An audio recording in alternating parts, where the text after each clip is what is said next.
సౌలుకి ఏ రోజైతే తన దృష్టి పోయిందో ఆ రోజు తన దృష్టి పోయిందే కానీ తన మనసు యొక్క కళ్ళు తెరవబడ్డాయి. తను ఎలాంటి సిచ్యువేషన్ లో ఉన్నాడో, ఎన్ని ఘోరాలు చేశాడో అనేది తనకి ఆ సమయంలోనే తెలిసింది. మనకి కూడా మన డార్క్ టైమ్స్ లో, మనకి చాలా ఇబ్బందులు ఉన్న సమయంలోనే మనం చాలా విషయాలు నేర్చుకుంటూ ఉంటాము. మనకి ఎప్పుడు జరగని ఎక్స్పీరియన్సెస్ వల్లే మనం ఎన్నో లెసన్స్ నేర్చుకుంటాము.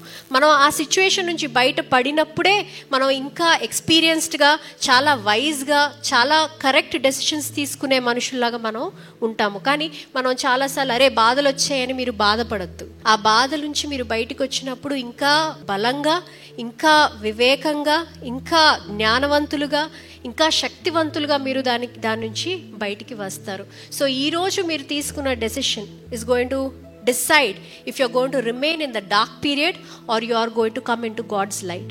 మీరు ఆ చీకటి ప్రదేశంలో ఉంటారా, దేవుని యొక్క వెలుగు వైపు నడుస్తారా అన్నది ఒక విషయము మీ యొక్క నిర్ణయం బట్టే ఉంటుంది.